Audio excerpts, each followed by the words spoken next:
What's going on, Jake? Hey, what's Good up? to have you here in Dallas, Texas. Thank you. First of all, the heat. How are you liking the heat here? It's hot. It's really hot, but I'm used to it sort of with Puerto Rico. It's a little bit different type of heat, but Puerto Rico's really hot too. So Jake, you added Shane Mosley, as your trainer being in your corner.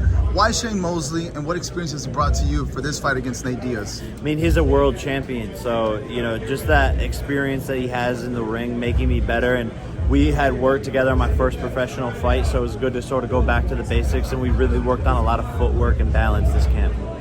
Jake, you've got a Netflix documentary out, and it sort of shows how boxing was an outlet for you. What would life have been like for you without boxing as an outlet? Because you've had some tough times. What would life have been like? Yeah, I probably would have been in jail or dead for sure without boxing. It gave me the routine and discipline that I so desperately needed in my life, and boxing was the only thing that basically helped me out of this hole that I was in. You've done a lot for boxing, promoting women's boxing, sort of making statements around the world in terms of your platform.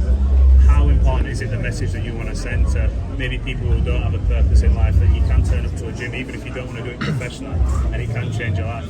No, 100%. That's why I wanted to share boxing with the world, because of what it did for my life. It gave me purpose and meaning, got me in shape, it's got me sober, so many things. And so because of that, it saved my life, and anyone should take up the sport of boxing if they feel like they're in a dark place or a weird place, if they feel lost or something like that. And it helped me, and I know it could help others. Jake, in that Uncut on Netflix, you and Logan were very honest about kind of like the issues you guys were having, on YouTube and stuff like that. Then you guys kind of went through it and came back to each other. Just talk about that moment, just when, I don't know who reached out to who, what was it that kind of, the olive branch was extended, and now, you guys are where you're at now. Yeah, I just said to Logan, I texted him, I was like, this is so stupid that we're like fighting like this, and we're brothers at the end of the day, and we should just like squash all of this and come together.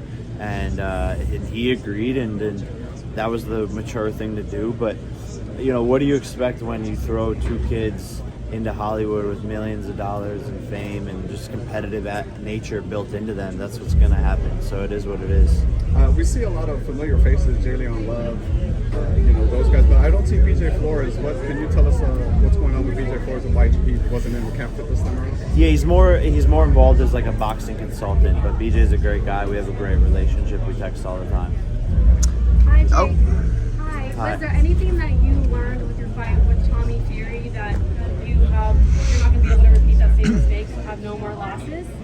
Yeah, I think proper preparation. Before, I was trying to squeeze in a camp into 7 weeks, was sick, tried to push past a bunch of things going on in my life, and there's no shortcuts in this sport, and I tried to take shortcuts, and I think that was the biggest lesson overall, and just having the best team around me to push me and to protect me as much as possible. Most definitely, and I know that KSI has you on this win against Nate Diaz. Do you also have his back with the Tommy Fury fight? Do you see him winning that, or what do you see happening?